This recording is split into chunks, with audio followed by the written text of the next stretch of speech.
I remember EGM and GamePro and everybody going nuts because this Mortal Kombat game was everywhere.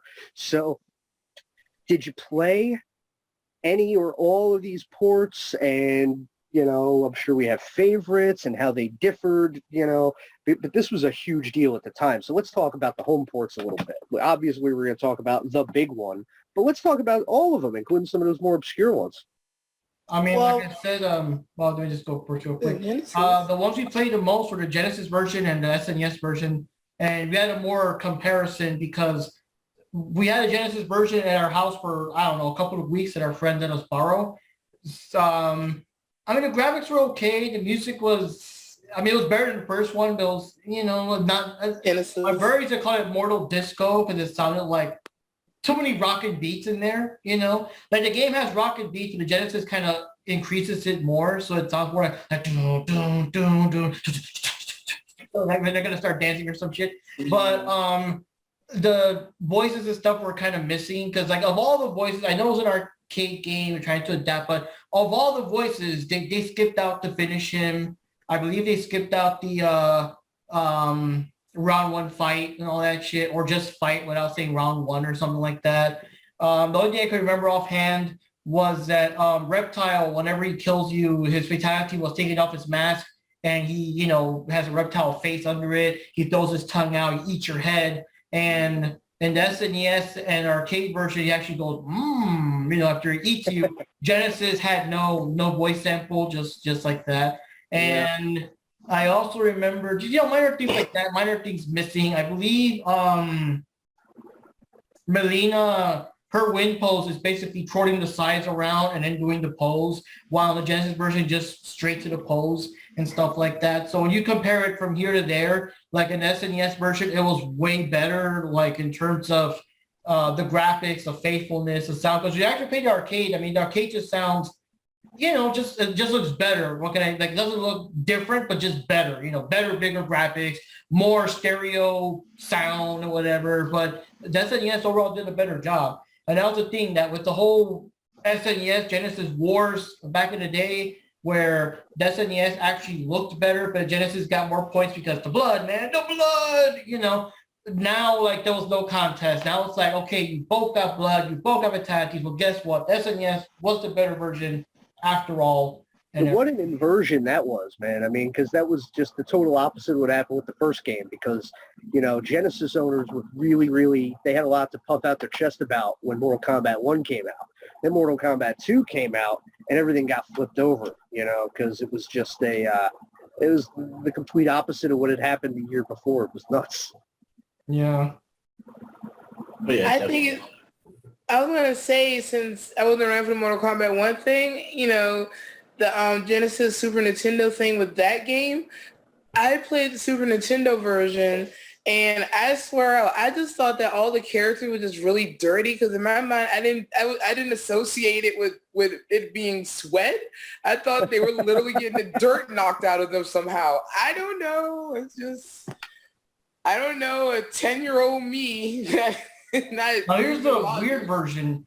I'm not sure if it was a Japanese version or not, because that makes no sense, but I'm pretty sure it was a Japanese version. The Japanese version of Mortal Kombat 2, at least that's SNES one, had green blood. Had green blood. Yeah, that's correct. And I'm like, well, why? And not only that, but it's Japan. You guys are no strangers to blood. And you know what I mean? Like, why? I think, you know what? I heard somewhere that Mortal Kombat was never a popular thing over there. At least not for back then. But I remember I looked into this when I was over there, because I was just really, really curious. But now I can't remember. Well, it would make sense, though, because not to be anything, but just to illustrate the point, Japan seems to be, a little bit less receptive with certain types of entertainment properties that were created elsewhere. It's part of Japanese culture, as I understand it, that, things that are foreign are a little hit or miss with them. Sometimes they're a huge deal, and sometimes they don't care.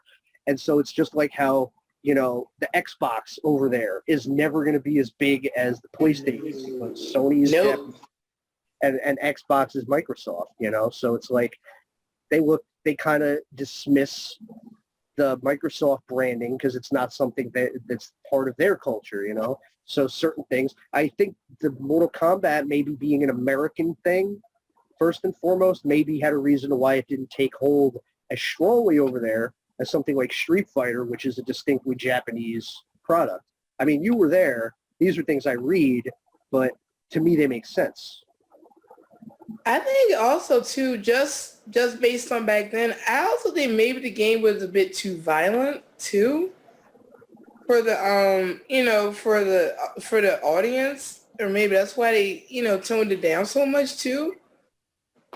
Well, to Mark's point, usually whether it's video games, whether it's horror movies, or just anything, usually Japan has a reputation for being a little bit more open to things like violence and nudity, and they tend to be a little bit more envelope pushing. So I think that's what he was saying, and what confused him was that why would they censor Mortal Kombat in any degree, given green blood or whatever? Because, I mean, they put out horror movies that make our stuff look like baby cartoons. So, Okay, I agree with that. I do agree with that. It's people are people. But, no matter where you go in the world, you're not going to be consistent 100% of the time. I mean, whether, regardless of what your values are, there's always going to be something that doesn't quite line up. So, Yeah, it could have been, like you said, probably, because it was a foreign game, or either they just couldn't find a real actual market for it, because Mortal Kombat is a series that I know of that never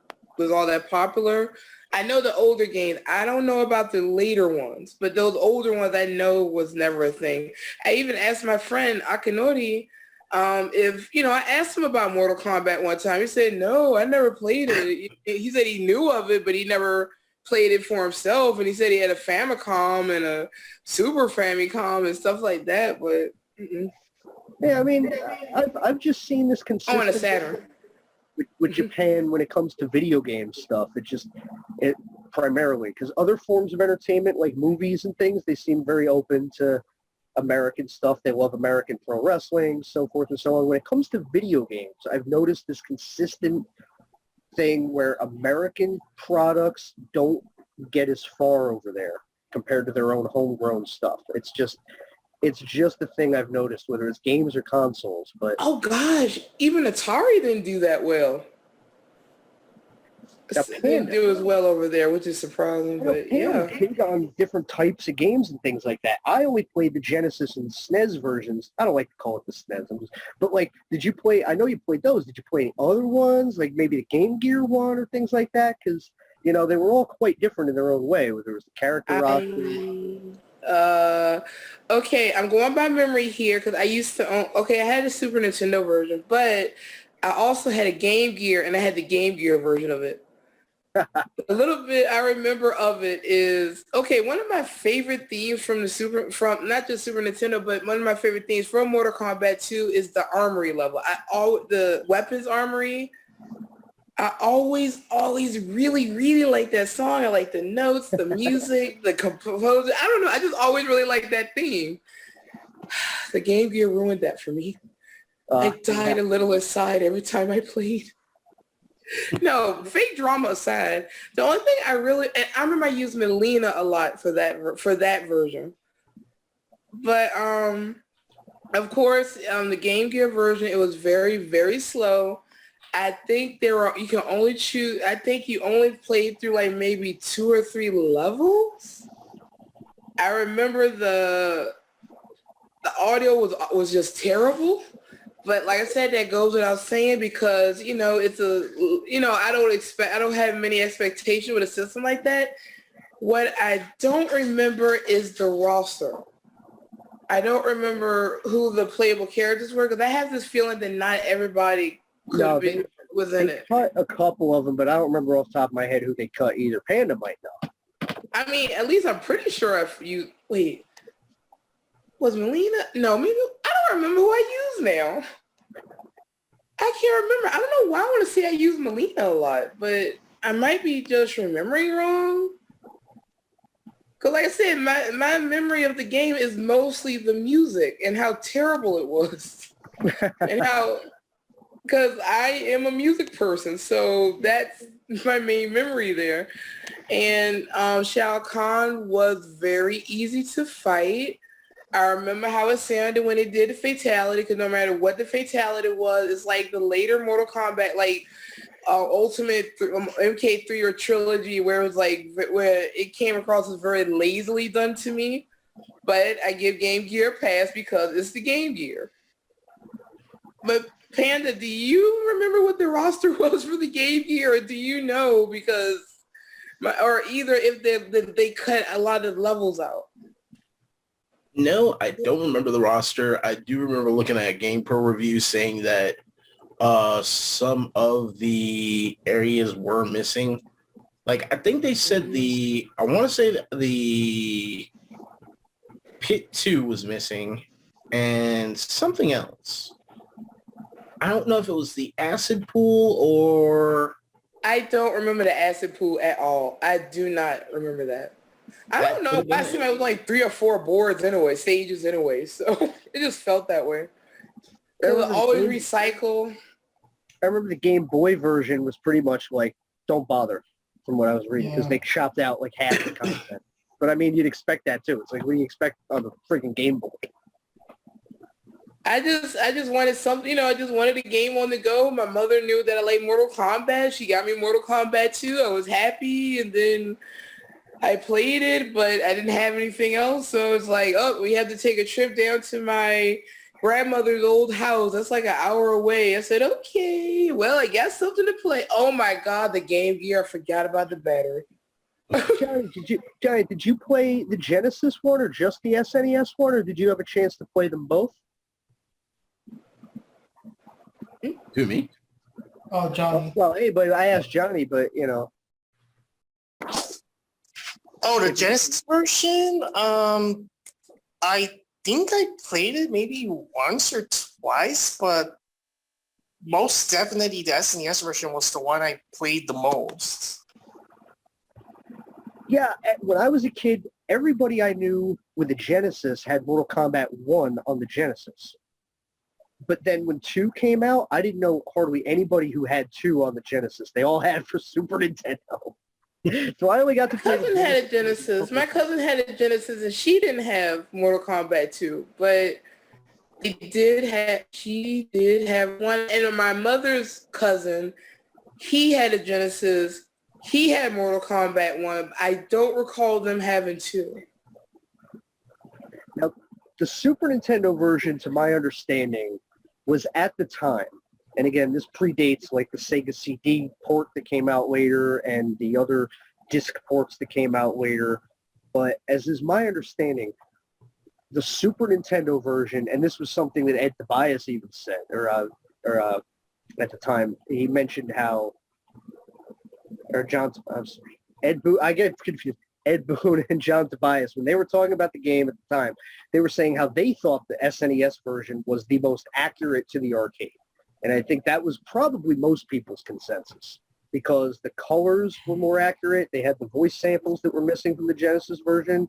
And, the controls were a little bit better.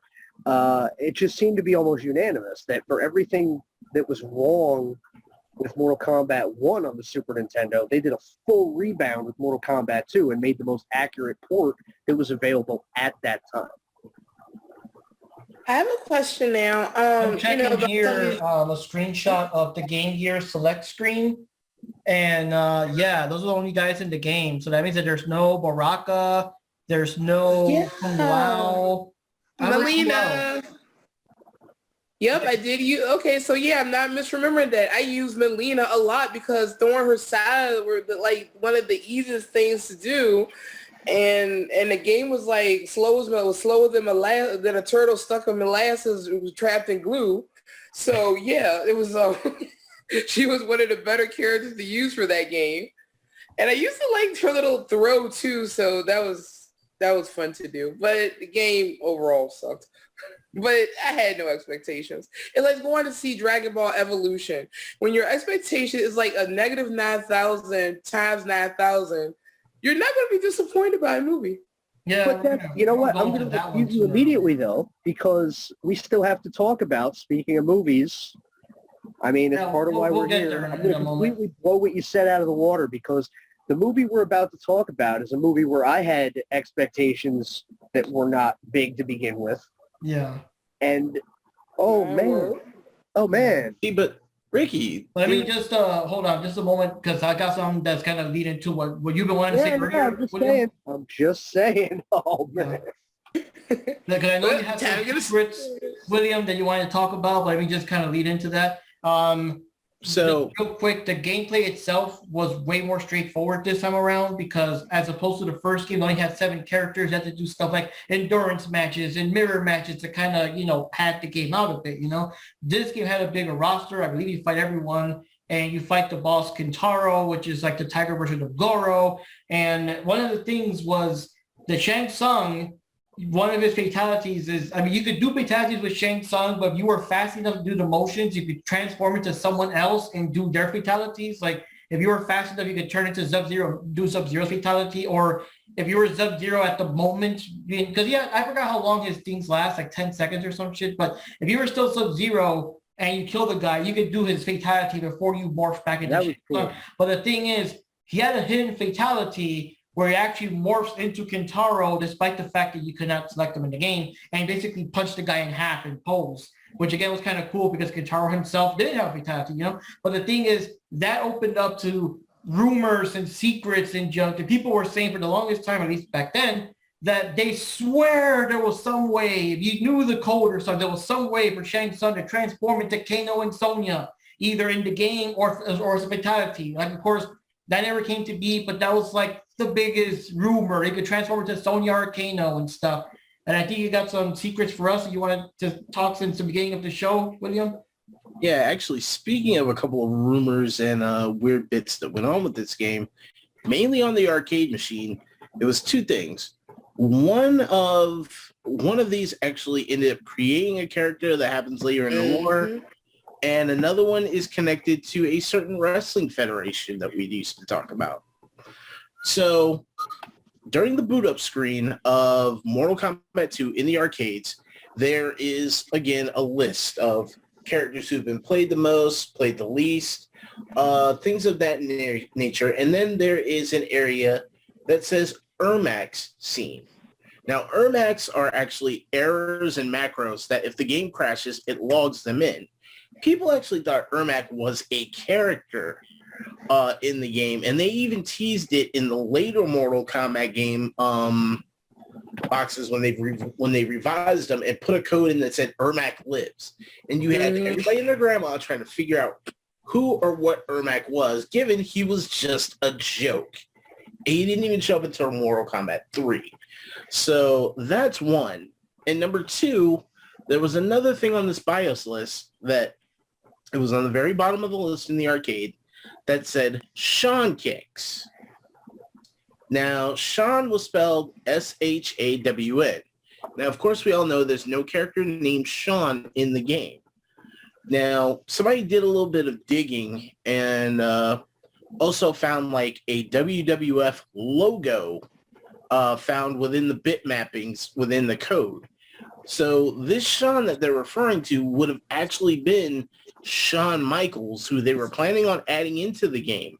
Because you got to think, Acclaim and Midway, they had a deal with them when they did the WWF arcade game. I think it was the WrestleMania arcade game. Where they did the same thing with the Mortal Kombat characters. So it was live persons that were digitized over. And they were going to add Shawn Michaels into the Mortal Kombat game, but they didn't have enough time for it, so they scrapped him. But they kept the Shawn Kicks code in the BIOS. So yeah, 2 things that went on with that game. Very weird. One continued the lore, the other one, WWF wrestler. And I'm definitely glad that you mentioned that, especially the latter one, because that's one of the most obscure secrets with Mortal Kombat 2 and one of the ones that's mostly come more to light recently. Now, I found out about that from Justin Wang's YouTube channel. So that's a good one to check out if you haven't. But yeah, it also goes into the Champions Road for Super Fire Pro special where I talked about earlier as well. He does good stuff. I like Wang. But yeah, that's where I found out about that Shawn Michaels thing. That blew my mind. But yeah, like you said, there was a working relationship at that time, and there was meant to be a little crossover and this and that. Didn't come to pass. But yeah, that's we're still finding new things out about these games decades later, man. It's awesome. And something else that ended up creating more new characters for the games later on was like the one stage you're fighting and there was like the two people fighting on the bridge in the background and the one guy being on fire. Like that started a ton of rumors immediately at the time Mortal Kombat 2 came out. And those went on for years and years. And then that begat new characters later on. You know, that's something cool too. Like the series is great for that, man. You know, there's all these things that like you see going on, even if they're background things or in the menus. And it's like, oh, well, that has to be something. That has to mean something. You know, it can't just be a background thing. It has to be a secret. And then that will in turn give them an idea to create a secret. You know, it's cool when they do shit like that. Yeah, the weirdest thing is, I forgot who the other guy was, but the guy on fire, they later try to say that it was Blaze from Mortal Kombat Armageddon. Yeah. Kind of like, what? Yeah, they tried to say it was Blaze. I don't Oh, I was going to say something I forgot to mention earlier. Sorry for jumping back to that. When you mentioned Shang Tsung in the Game Gear version, I don't remember if he could morph or not. I want to say he couldn't, but I could be remembering it wrong because I never really used Shang Tsung so much. I remember I used, like I said, Melina. I used Katana. Kung Lao was in there. So, you know what I never... Before we go into the movie. What I never even knew about until the other day was that they ported Mortal Kombat 2 to the Master System. I can't imagine what a mess that was with 2-button controller. My God. On That's an the 8-bit sound. console. That had to be a solid dumpster fire. Oh my goodness. I never played it. It hasn't been. And one last thing that always ticked me off about Shao Kahn, after looking at behind the scenes, and it made it even worse for me after all those times that I would keep getting beat up. Yeah, Shao Kahn in the game looks like he's a little close to 7 feet or 8 feet tall compared to your character. he's short. Now, they showed behind the scenes footage and a real life picture of them. The guy that plays Shao Kahn is only 5'7". Like they just stretched him out to make him taller in the game. So I'm 5'6", so I can see eye to eye to this guy. I know I'm short. So I'm like literally in the back of my mind going, I just got my ass kicked by a lawn gnome. This is not cool. I'm pissed off. So I'm taller than Shao Kahn. I'm taller than Shao Kahn. Hollywood magic kind of ruining it for us. Thoughts on Shao Kahn in general besides that tidbit that, you know, because this was like the first game, I guess Street Fighter, but, you know, people don't remember Street Fighter 1, but this is like the first fighting game where we find out that the big boss of Mortal Kombat 1, Shang Tsung, was actually working for someone else, and now there's the new big boss, Shao Kahn, in part 2. So thoughts on Shao Kahn in general, guys, before we hop into the movie? I dug it because, as I mentioned a little bit, you know, when I played the first game, I kind of thought Goro should have been the final boss and not somebody's grandpa. That was just my impression as a 10-year-old kid, you know. It's like I get he steals souls and all this stuff. I told you to get off my lawn, Sonny. You're still fighting some old guy as the final boss, and to a little kid, that's questionable. Even if they try to explain it with the lore, it's still like the final boss is some old guy. And, yeah, but then so... Mortal Kombat 2, Shao Kahn, I'm like, immediately, oh, so they have a real final boss now, because he looks like one. I mean, he's a big, jacked-up dude. He's got a skull helmet. He's got the sledgehammer. He's a badass. So it's like, oh, cool, that's cool. They have a final boss who actually looks like he deserves that title. I love the design. I like that it turns out that he's the one saying, finish him and all that stuff. Yeah, I thought that was cool right away. I was like, it felt a little bit to me like a course correction. Again, I've come to appreciate Shang Tsung more now as an adult than I did as a kid. But as a kid, he felt to me kind of like a lame physical depiction of a final boss where Shao Kahn looked like a world beater, Whether or not he was, but he looked like one. And as we know from wrestling, the visual is 90%. Yeah. And even before the match even starts, right when it's still saying round 1 fight, it's like, you will die. And you're already like, oh, how fucked am I? Like, goddamn, you know. Now, the odd thing about, since you mentioned the big sledgehammer, I think that became a thing in Mortal Kombat 3. So in part 2, it seems kind of almost out of place because with the sledgehammer kind of became this thing in all future games. He now has it, you know. But in part 2, he actually threw like either a spear or a lance. He threw something at you as his projectile that just looks so weird. Like if they ever made a remake or something, you know they would have replaced that with the sledgehammer because he's just so known for the sledgehammer nowadays. But that was like what they call first installment weirdness, that he's like throwing like a lance at you or something during his attack. What a great design. What a great look for a bad guy. Yeah. Now I think projectiles did shit to him in that game. They either go right through him, they don't affect him. I believe if you try to freeze him, like you get frozen instead or something. He was a cheeky boss. Yep, you go to freeze him, he'll bounce it right back at you. The only thing about him though is that at least he leaves himself open because sometimes during the match he will stop and say like, you weak pathetic. So he could just kick his ass while he's doing that. So at least he can kind of open. See, that earlier I was saying that I felt that Shao Kahn was actually easier compared to the other bosses, you know, the other fights leading up to him. And that was mainly why, because like if he taunts, I mean, that's just straight up opening right there. Even in round 2, like you feel you accomplished something in the first round, and round 2 it's like, is that your best? Like, I mean, I like that they kept it consistent with him all the way through to the newest games, because that's still his thing, you know. He still stops to yell at you, and that's basically just him saying, "Come kick my ass for a while. I'm bored. I'm tired."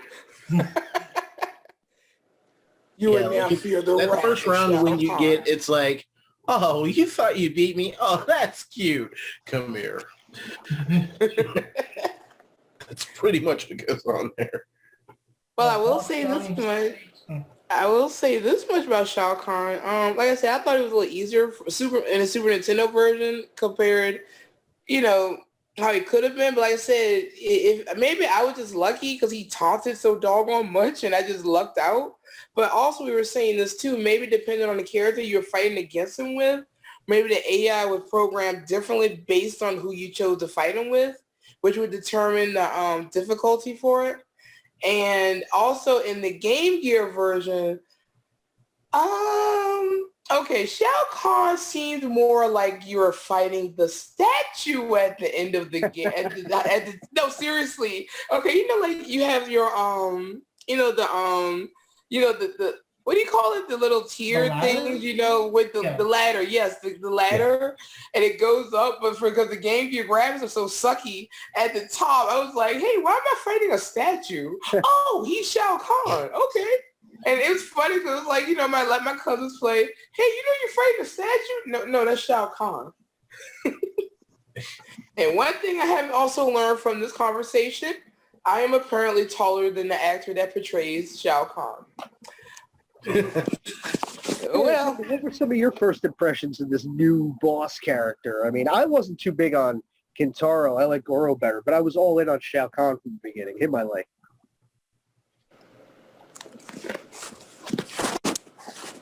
That was to you, Panda. my impression on Donnie's thoughts in general. Okay, my impression and thoughts in general on Shao Kahn was, again, on the home version, it seemed like, as far as his AI went, if I was using Kung Lao or somebody of that nature, he would go smoothly on me. Now, if I use Liu Kang, who, of course, we know is the poster boy of the story, I was ejected faster than an NXT wrestler in Vince McMahon's room. Like, I was gone. It was done for. It was quick, fast, in a hurry. I was out. You know, Laurinaitis writing a letter, thank you for your endeavors, peace out. It was just done. Now, as far as his design goes, this was like, looked like an angsty 10-year-old creative character's dream gone wild, because he's got, like, you know, the skull style mask on a Japanese style helmet. He's dressed like a Roman gladiator. He's got Shaolin monk arm protectors and like, gladiator sandals. It's just like, okay, are you going to the Wushu Academy to have a samurai fight with Leonidas? I don't know what's going on here, but you know what? It actually works, so I'm going to let it go. Total kit bash. Yeah, they basically kit bashed the guy and it worked. So yeah, that was my thoughts on Shao Kahn. I think the voice ties it all together too. The voice does a lot of the heavy lifting. Oh yeah. Like the first time I ever started like the game and like you see the acclaim symbol and then you see him walk up and go, "You weak, pathetic fool." It's like, I'm in danger, like it was creepy, but it was pretty good. Your thoughts, Johnny? I don't really have too much of an opinion of what I think of Shao Kahn. Yeah, not really. And compared to Shang Tsung, though? Like, do you think he was a better final boss than Shang Tsung? I mean, I guess so. Yeah, my memory lane's really not that good. It's been a long time ago. I mean, to me, the thing was the revelation that, like Mark said, that this was like, at the time at least, the real big bad. And now it turns out there's like 5 guys more evil than Shao Kahn who were really pulling the strings, but there was no Shinnok yet or any of those other guys. So as far as we knew, the buck stopped with Shao Kahn and he was the real big bad. And, that was like getting back to how this game expanded the lore, as far as we knew, he was the bad guy. So that made him stand out a lot to me in that regard, the fact that like, wow, he's the really real bad guy, which of course they retconned immediately with the next game. But, Yeah. that was the thing about Shao Kahn I remember was due to the graphic style, for me, it was very hard to tell like the skull part, like what's that? Like now we know it's a mask, because better graphics and stuff. And we've seen images of the mask like on the floor and his feet or whatever. But back then I couldn't tell like was it just a helmet? Was his actual face the skull? Like I couldn't, the graphics were not that advanced back then. So that was the thing I didn't know. If you were at all confused about whether or not that was a mask, the movie really made it a point to clear that up. Oh yeah. Oh God. Okay. But you know what? I gotta give him credit where credit's due. It's sad that this video game that had a lower budget than the actual movie did better practical effects with their characters than the movie did. Like, for instance, Baraka, like, people still don't realize to this day, if you look really close at it, literally the Baraka mask is the old Nosferatu vampire mask with press-on nails, like Lee press-on nails, put together on as the teeth and painted over. And that looked way more hideous and more believable than anything I saw in Annihilation. Yeah. Oof. The only hideous stuff in the Annihilation was the acting and everything. So yeah, we're gonna start going on the movie now. You guys can probably do a better job than I can with the synopsis. I just thought it was terrible. The worst part of the movie was that it continues right after the last one, and all the actors are changed. Oh yeah. I was talking to someone earlier today. I was saying, like, for example, like if you like, I don't know if at the time they knew they were doing a sequel or they just decided they saw the revenue. Hey, maybe you can make a sequel. I don't know that, because you know how it is nowadays. Everyone makes movies with trilogies in mind, I could put that right to bed. I'm probably pronouncing it wrong, but Shao or Shu, the gentleman who played Liu Kang, he signed up for a 3-picture deal when he did Mortal Kombat. So they were planning trilogy from the beginning. So not everybody was contracted to appear for the sequel, though. Oh. The second and third movies. The third movie obviously never got made. But, yeah, since Liu Kang was the main character, he was one of the only ones who was signed up for all 3 movies, should they be made. So he had to come back for the second one. Bridget Wilson, I believe, said no. Peter Lambert definitely said no. Like, basically everybody else who they asked said no. Now, So I don't remember, was Katana the same person? I kind of want to say she was, I don't remember. The only two that remained were Liu Kang and Katana. They were the only two who came back. Everybody else no. And like, you took the words out of my mouth with it, because when I was watching a little bit, and just, that's the first thing that jumps out at you, that you're watching a bad movie. Because if you're watching a sequel to a movie and it takes place immediately, that makes it even worse, is that it literally takes place immediately after the first movie. But now everyone is a different actor. Shut the movie off and walk away. And if you're making movies, if you're out there in Hollywood land and you're one of these people who makes these decisions, don't fucking do this. Okay? Don't recast the entire fucking cast for your sequel. It's not going to work. Movie's going to be a piece of shit.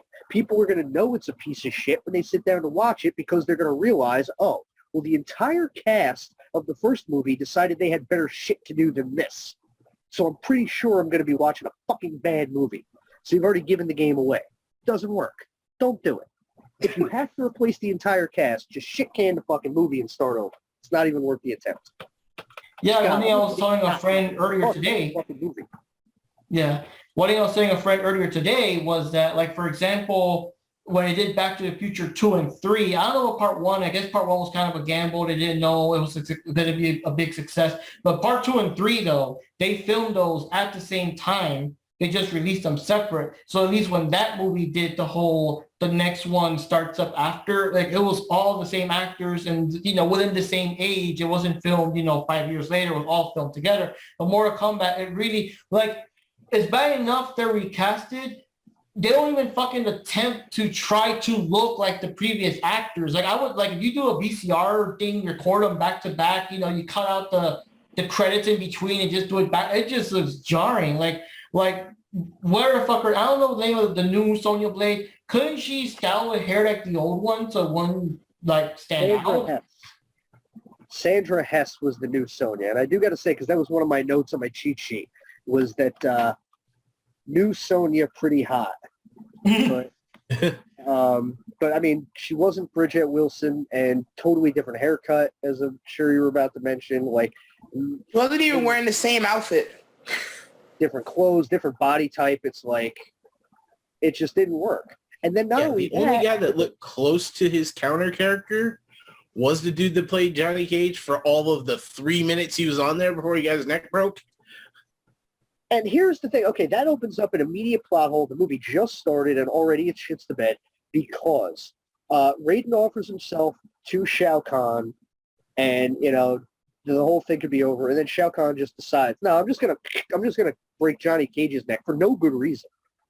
And like, I could have killed Raiden and gotten that out of the deal, but no, I'm just gonna kill this rando for no fucking reason. And it was like, and then when in the first of the many daddy issue scenes with Shao Kahn, even his stupid dad is like, why didn't you kill Raiden when you had a chance? It's like, oh, well, I mean, it's going to be fine. I killed Johnny Cage instead. It was like, why didn't you go get why didn't you fuck the hooker? Oh, I was happy with a hand job. Yeah. Back to the hookers, man. You got to go back there. But no, this movie fucking sucks. And I'm glad we're finally getting around to it, because this is a fucking... Dude, if Legend of Chun-Li didn't exist, this movie might be bottom tier. I'm serious. And I was saying, I'm sure I said this before in other podcasts, but it's like the whole thing was, that was the biggest disappointment for me, because the first movie, with the exception of like having Katana in it and referencing Shao Kahn at the end, the first movie did a good job of just covering everything that we knew so far of Mortal Kombat 1 and adding a bit of new lore, like the Raiden being the defender of the realm and all that. But like part 2, I was so disappointed because it should have just been based on part 2. I know that we're excited because part 3 was the new game at the time or whatever, but they should have just stuck to part 2. Instead, they had part 2 characters, part 3 characters, the part 3 plot, and then the guest starring Shinnok of the upcoming game Mortal Kombat 4 around the corner. And they try to cram all these plots and subplots in the same movie. Well, I'll tell you, in doing my research, the producer Lawrence Kasanoff, I believe his name was, he said right from the beginning, and this illustrates a loss of priority and where the movie went wrong from conception before it ever even got to the screen. The producer said that the first Mortal Kombat did so well, even though it was a little bit scaled back, in certain ways for budgets and this and that, but it did so good that their entire mantra for the second movie was just more everything. More fights, more characters, more special effects, more of the plot, more everything. But here's the thing, dude. You guys didn't have enough money to make this kind of a fucking movie in the first place. I mean, it's basically they Superman 40 it in the sense that they had a grand vision that they simply didn't have the resources to put on the screen. And therefore, that means they shouldn't have bothered. Now, I agree with you in that sense that, like, the first movie did the first game pretty well. Second movie probably did way too much trying to do the second and third game all in one movie because it's just way too much. You got these characters that show up for one scene like Nightwolf and disappear forever. And they're totally inconsequential other than just giving exposition. Or during fight scenes, you have characters that show up and they get beat and then they're gone. And it's like, it's not even a movie now. It's a game of spot the reference. Oh, look, they're fucking dead. And, oh, man, you're going to get some of that in movies like this, but it's just done so sloppy and so poorly, and even to the point where the plot suffers because it's like, oh, Liu Kang has to pass 3 tests. Okay, we're going to show you 2 of them, but we're just going to forget the third one by the time the movie rolls around to the end because, let's face it, you ain't paying that much fucking attention any goddamn way. You just want this thing to be over. What was with the first two, what was it? His 3 little tests? The first 2 tests were kind of, pointless. So he had to turn down the temptation of Jade was one of them. Which was stupid. I would have failed that one. And then I forget the second one, but then they just don't even talk about the third one anymore. So it's like, why didn't they just redo the line of dialogue, say you must pass 2 tests? Why didn't Raiden do the test? Wait, why didn't Raiden just do them?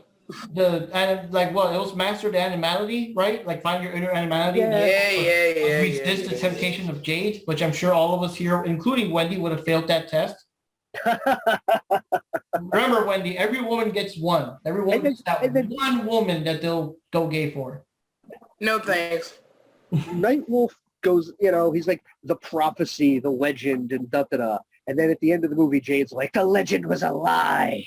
It's like, what the hell? This whole fucking movie's been lying to me the whole time. Now, what happened to, I remember they reintroduced Sub-Zero as the brother, like the Mortal Kombat 2 plot. What happened to him? I kind of forgot what happened. What happened with him was he showed up, he told Liu Kang that he can't fight alone, and then he just disappears for the rest of the movie. Yeah, pretty much. And they do the Scorpion Sub-Zero fight, even though it makes no sense in this one. And actually, weird bummy fact about that guy, Chris Cook, the Reptile. guy that played Sub-Zero, was Reptile in the first one. Yeah, I was about to bring that up. Yep. Well, I guess he's the third person that came back then, sort of. And then Scorpion was in it for a bit, I think. I know there was a fight team with Cyrax and Sector, and then no Sector, just Cyrax. Cyrax and Sonya. Yeah, Sonya went to the lab to rescue the new Jax that was a gladiator, because I remember him from Gladiator. I'm pretty sure I remember from Gladiators. I hated him because he was a stereotypical black guy, and I've always hated that. Oh God, I hate it. Oh God, I hated him. And I remember in this one, he purposely went to put on metal arms, right? Like, was it metal? That was the thing, though. And I think in Mortal Kombat 2, like, it wasn't explicitly stated enough. Like, future games, make it more clear. But I think in the very first, part 2, no, not part 2. I mean, part 3. I don't think part 3 specifically stated if they were all metallic or just metal armor or some bullshit. I think wasn't it like the later games that established that more? I think it was just part 3. Hey, here's Jax with metal arms now. No, see, I thought that game-wise, and maybe my memory is just hazy on that Jax's arms were ripped off by a clone or something. I don't remember, and it got replaced. Well, from the original one I remember was that his arms got ripped off by Kentaro. which I know later on down the line, it was Ermac that did it, but the original version, he got his arms ripped off by Kentaro, and then they replaced. Okay, there you go. I just knew that he got ripped off and he had real metal arms. Like in the movie, I don't understand what he was getting the arms for. He was going to save Sonya, but he was out getting metal arms. And Cyrus was at this weird fatality, at this weird lab or something. And Sonya was rescuing him. Cyrus shows up. They fight. Yeah, for some reason they had to knock him out to give him exoskeleton arms, which... I want to know who gave him the exoskeleton arms. Dr. Why? From Tekken. And then it's because the movie's so off the rails that they just have to create conflict for the sake of conflict. After she rescues Jackson, they're traipsing along. Like, he has very simple questions about, like, just what the fuck is going on. Yeah. She just keeps refusing to tell him anything. She's just like, there's no time. He's like, they killed Johnny. Bitch, make time. Johnny. Oh, you're like, who the heck is Johnny? It's like, You would understand. stuff, but no, we have to just keep walking through the fucking desert for no reason. Yeah, Oh, but I have to like wrestle in giant the mud gladiator hamster wheels or some the shit. fucking American Gladiator hamster balls. What the fuck was that shit about? Oh my God, how you had to move them. That has to be the most awkward thing ever. So we're going to I'm sure create there are this a whole lot of underground travel culture system. in that thing. You got to And it's hang. like I know that's a spectacle and all, but it's like that's not in the game. Like it's not like I'm eating popcorn. Wow, they got the hamster wheels just like in Mortal Kombat 2 in the arcade. You know, like It's fucking terrible. Really terrible. Can we talk about the green screen shit? the what now? The fact that 95% of the movie was shot in front of a green screen at a time when green screen effects were worse than PS1 level? There was that explosion scene. I hated the fact that, and I know because I guess they couldn't afford the costuming and stuff. I hated that Motaro just looked like a dude with the centaur legs, as opposed to like in Mortal Kombat 3, he was an actor. He was a more creature looking, more animalistic looking. Here's just random dude with horns and and a horse legs. Chihuahua body cutout on the back. We'll just Photoshop that together. There we go. There's your Mutaro. And then what pissed me off is like there's a big fight coming. They cut away to whatever else. They cut back and Montaro defeated. They're like, yep, that was easy. Like, I'm like, dude, you're gonna do that off screen? Really? Yeah, like I was literally waiting for a fight with Ermac to be on there. Like they actually showed Ermac, and it's like, hey guys, I'm here. Shao Kahn's like, you disappointed me. Hammer dead. Wait. No, Ermac didn't die. That was Rain, and I was disappointed because for the third game, I like Rain. We did cram everyone. Oh, no. Okay, what happened with Rain, because I was disappointed, really disappointed by this point anyway. They mentioned that they had found Cabal and Striker. I was like, oh, cool, we get to see what Cabal and Striker look like. Some saving grace to this pile of crap, but no. And he was like, no, you failed me because you succeeded. I don't know what Rain did, but he shouldn't have got killed. Then he hit him and he knocked him in the pit, but it turned out to be Baraka. But, it's called bad editing. So.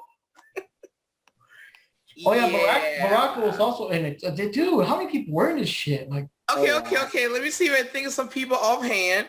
There was Motaro. There was Shinnok. God, I hated that story. Oh, big old pissy. Oh, having to bring them all back. Anyway, Shao Kahn. We have Shao Kahn, Raiden, Shinnok. Of course, your main group. Love fake Johnny Cage. Rain, Ermac, Saibot maybe. Sindel, Nightwolf, Jade.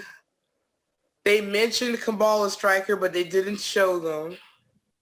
Too bad that you will die. Oh, God, that was awful. Like bad delivery. And not only that, but like I know the first movie. Well, I don't know. The first movie did pretty okay. I mean, I liked it. Like for example, Shang Tsung's ship looked cool. The details of Outward looked cool. Goro looked cool. I think the only thing that looked bad was just the rushed CGI job with Reptile, which of course you kind of went in the last podcast about why it was so rushed. And of course, there's time of the era. But part two, like everyone had like Scorpion and Cyrex had shitty ass like fucking almost what's that store called? The costume store, Halloween Party City costumes and shit, man. Like, oh, I forgot about the rest. Okay, Shiva, Shiva was in it. Baraka was in it. Cyrax and Smoke. I also felt everyone was kind of like, I guess, miscast because the first movie, like you know, Liu Kang looked like Liu Kang. You can see a picture of him. You're like, yeah, that's Liu Kang. You know, Johnny Cage, Sonya, I had a fangirl crush on him. Kano, of course, kind of cheating because he has the metal eye. Like everyone looked like you can show me a picture. Here's the movie that came out in the '90s, and these are the guys. I'm like, oh yeah, you know. But like whoever they casted, for example, Sindel looked terrible. Like she looked like a woman like cosplaying as Sindel, but she didn't look like what I would imagine like you know Sindel come to life. You know what I mean? And Motaro with the bad outfit, Scorpion, Cyrex had fucking Daughter Tree costumes. Like everyone just looked terrible, and even Sonya just looked like a rando woman. Like you would only know it's Sonya because hey, it's a blonde woman and it's only blonde. He said so. Sonya has to be Sonya, but offhand like. You know, even the Melina costume was shitty. Well, it was supposed to be like the same costume Katana has, and they fucked her costume up. Hers and Jade. Every single thing about that movie on every level screams amateur hour, and I mean the casting is a huge part of it because with the first one, as you said, it looked at least like they put some work into getting people who could not only resemble but act the roles, and in the second movie it really just feels like they just grabbed anybody who was free. I mean every single person is wrong. Like they and a gladiator. They got paid in sandwiches, I'm sure. Like Shao Kahn was fucking terrible, and you know, like for one thing, I don't need to hear half the movie about his fucking daddy issues. I don't care. Put your mask. Oh my gosh, I think I mentioned that on the Technodrome or somewhere. My issue with that, I was like, no, I don't want Shao Kahn to have daddy issues. I don't want Shinnok to be his daddy because he's not his daddy anyway. Oh no, wasn't in the movie Shao Kahn Raiden's brother? Yes. Yeah. Oh, and don't forget because and to get through the portals, whatever, you gotta have like the tattoo, and it flees the body if you are not of that bloodline, or something like that. And then 30 years later in the reboot, we're still dealing with magic tattoos. No, but here's the problem with that. No, but there is an issue with that. I mean, the whole movie is an issue within itself. But the tattoo, it leaves his body, it flees the body after death because that means you weren't part of the bloodline. You have that tattoo to get to go through the realms freely or whatever it was. When you defeat Shao Kahn, the tattoo leaves him. They screwed up their own lore. Dude, they screwed up the lore in the first 5 minutes of the movie. Oh, yeah, of course. I mean, the fact that they jumped from game 1 to game 3, even though there were some elements of game 2 in the first movie with Sonya being kidnapped anyway, but they basically undo the first movie within the first 5 minutes by making the first movie pointless. They tell you over and over again that, okay, Liu Kang wins the tournament, and so therefore Earthrealm's protected and everything else, and then he even asks Raiden in the beginning of Annihilation, what happened? I thought if I won, we wouldn't have to worry about this shit. It's like, oh, well, yeah. I have to go talk to the gods. Why didn't he just go right to I have to go talk to the elder gods. It's horrible. And then you guys wonder why I ended up sneaking in and walking out with $16 because I got a refund on the fucking movie that I snuck into. I remember there was some kind of meme somewhere because I think in Mortal Kombat, the new one, the latest one, almost every other line is, Raiden saying, I must consult the elder gods, must consult the elder gods. So there was like there's some kind of meme where there's, I don't know, some random chick like, hey, Raiden, you want to get down? Wait, I must consult the elder gods. Now, can we? Oh, yeah. The special effects. Remember when Jade gets eaten by the thing? How cool was that? greatest PlayStation 1 Master System graphics I've ever seen.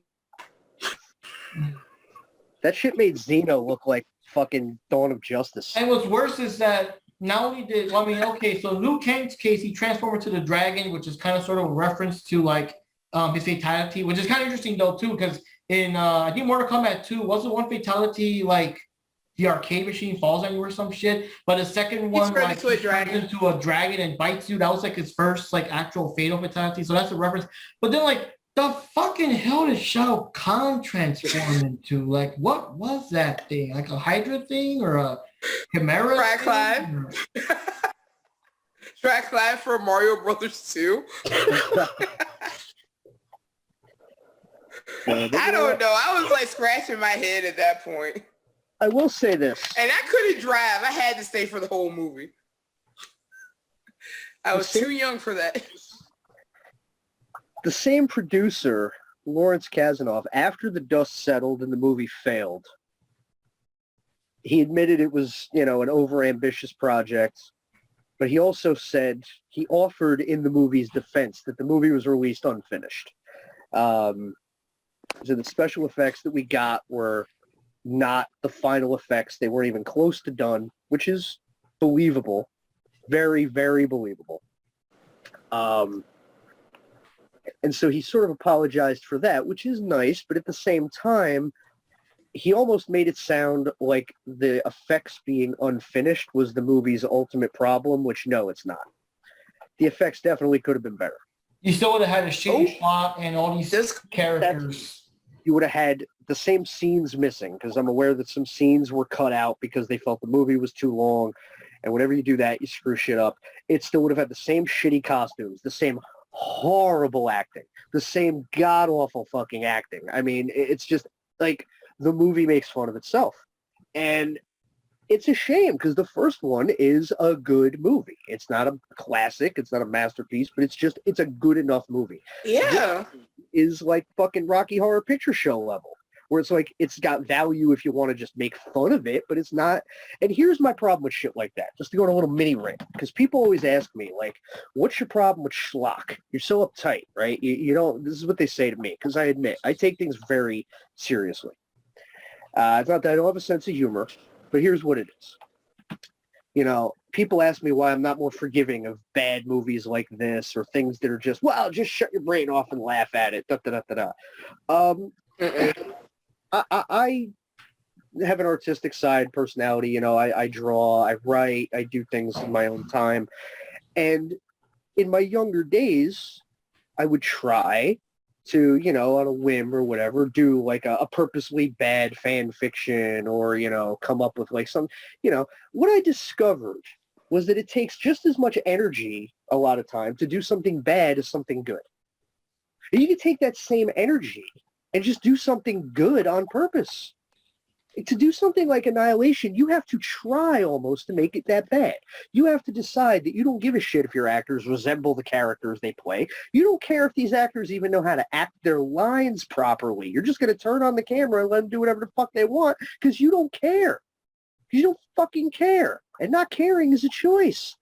And, to have a script that bad, and a cast that bad, and costumes that bad, and special effects that bad, with the work they put into being that bad, they could have still come up with something halfway decent. All it would have taken was a little bit of effort, and they had none to give.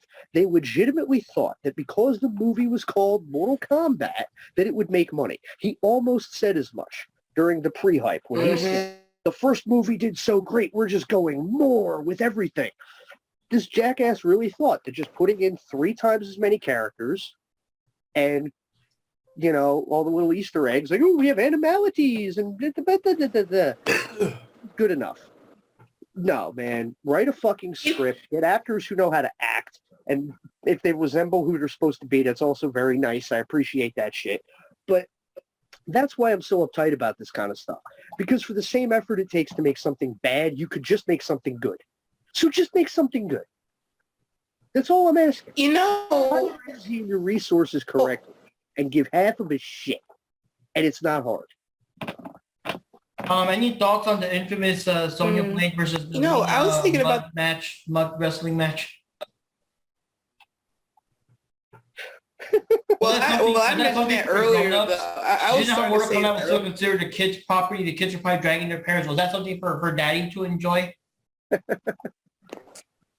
Well, new Sonya definitely, she had a lot going on upstairs. I liked that. Yeah, it's like Resident Evil. She came with ballistics. I don't know what you guys are seeing, but okay.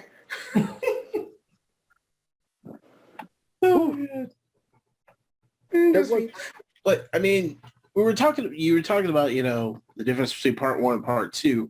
Yeah, part 1 had many more resources to go off of. You had the game, but then also, if you really think about it, there was really not much of a script to write for part 1. It was literally, okay, here's what we're going to do. Don't get me wrong. Before I say this, still a good movie, but they went, here's what we're going to do. We're going to take Bruce Lee's Enter the Dragon, and we're going to implement these Mortal Kombat characters in. And the sad part about it, I can tell you which character was even which as far as comparisons to Enter the Dragon and the Mortal Kombat movie. So you had something to go on. This one, they had shit to go on. Apparently didn't check the resource material, i.e. the last movie he filmed. And it just turned into an 8th grade cosplay class shit show. Like, it was, well, from what I saw the first time, because I only got halfway through it and I was like, nope, out. I think one of the problems, I mean, again, they could have done something. It's just, I feel Mortal Kombat 2 storyline was very simplistic, though, because it was basically, let's have a second tournament, but an Outworld, it was basically the whole plot, sort of, Like, I'm sure he could have kind of extended it more, but, like, Part 3 had a bigger, more grandiose story. Part 3 was kind of like, after all the defeats, like, they remembered that, hey, wait a minute, we had Sindel. Sindel was your queen at one time, and Shang Tsung came up with the idea that, hey, hold on. So instead of reviving her, like, on an Outworld, let's revive her on Earthrealm. And that gives you automatically the permission to, like, screw the tournaments and just go to the Outworld to, like, claim your queen. But of course, while you're doing that, the gates are open. You can send your extermination squads to kill all humans. In fact, in Mortal Kombat 3, they already killed most of humanity except for, the heroes, because Raiden protected them. And I gotta say, it was not fun. It was very painful. Diane and I were playing, we were playing some games and hanging out with Rikki Roxx's ring rats and stuff. And these guys came in. I just remember the blade coming towards me. And then later I remember that, oh shit, we're alive again? What the fuck? And, it was just weird. It was not a fun experience. Like, in other words, where were you guys in 98? Do you remember the Nightmare of 98 when the skies turned red and you heard the I wanted to interject on just that, kind of booming through the sky? Like, that was kind of scary. I wanted to interject on that, on the subject of Shao Kahn's minions. That was another thing about the movie, is that, like, for the first 2/3 of the time, they were ninjas, and then in the last act, they're fucking, like, armored knights all of a sudden. Yeah, what happened there? What are you doing? He Like, went they to a ran out of Renaissance ninja fair, costumes. picked up some people. Yeah, Party City ran out of ninja costumes. And we're like, well, we only have 10 ninja costumes. What else do you got? Like, we got medieval knight costumes. It's like, okay, give them some samurai weapons. Now they're samurai knights. Holy shit. That movie, see, this is the thing. Some movies legit make me very angry, in case you couldn't tell. And this movie's one of them. There's movies I don't like, but I can understand why other people do, and therefore it doesn't bother me. They just don't speak to me. Like, I'm not a Marvel movie guy. I get yelled at this all the time. They just don't appeal to me. They're just not how I like superheroes to be done, but I can see why other people like them. So to me, they're not bad movies. They're just not made for me to watch. They don't anger me that much. They're just like, well, I wish this was different, that was different, whatever. But movies like this make me legitimately angry because I don't understand how they exist. I don't know why somebody would look at this and be like, well, this is a good idea. Like, right now, the Batgirl movie is very controversial because that just got axed and people were like, making noise about it. But I still don't understand why. I mean, I don't understand any of that because I don't pay attention, so I don't know why it was cut or any of that stuff. The simplest explanation is somebody looked at it and they decided that it was better off not to release it rather than damage the name value of the property. And it's a controversial decision. But you know what? It's a decision that should have been made many times before. And it should have been made in the case of this movie. Somebody upstairs at New Line Cinema or whatever it was should have looked at Annihilation and they should have said, you know what? This is not worth it. It's just not worth it. And just not released it. As controversial as that is to do or to even say, but it's like, dude, movies this bad should not be. And it makes me wish somebody, just like with Batgirl now, I wish somebody back then had looked at a screener version of Annihilation and said, we just can't do this. We cannot do this. And the world would be a better fucking place. Now, random ideas, what would you guys have done differently? Like, in my opinion, because again, it's kind of hard because, again, the plot was kind of simple. It's just have a second tournament or whatever. So I'm thinking if they did the second movie, because the thing is, they already kind of, I guess, ruined it in the first one because Shang Tsung died, you know? What I was thinking is, and it would kind of, I guess it would kind of ruin the first one, but I would probably start the movie with Shang Tsung somehow surviving and, you know, coughing up blood and being fucked up and whatever, you know, getting up from the spikes after everyone left. But as he's about to leave, people come and grab him, and it's kind of like, you know, the Emperor wants to speak with you and all that shit. So, you know, we could kind of get deeper lore. Shao Kahn could be like, you know, it was the 10th tournament. You failed me. The only reason we spared you because you're going to, you know, have a fate worse than death and stuff. And it's like, no, please, I have an idea. You know, like replay that part and do the tournament. Maybe show the heroes kind of going back to their normal lives a bit, trying to forget all that shit. And now finding out you got to go through it again.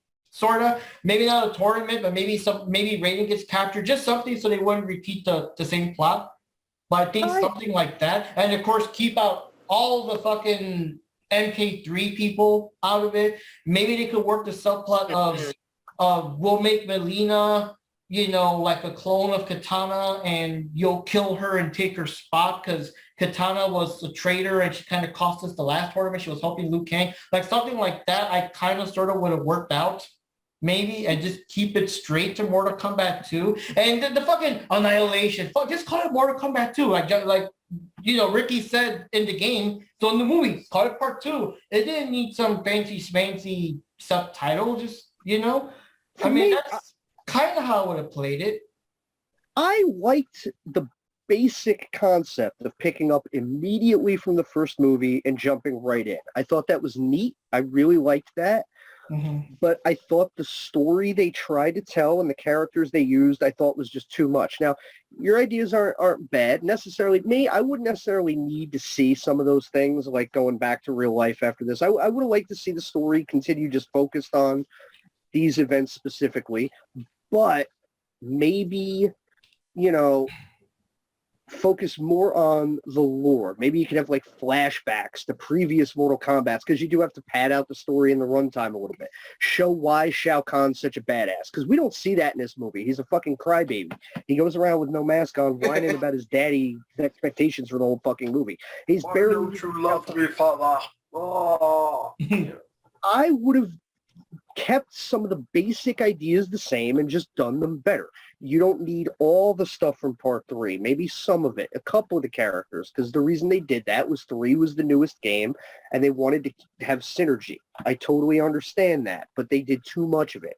They put in so many characters that most of them don't matter, and they're just there to be a cameo. Obviously, it would have needed more money.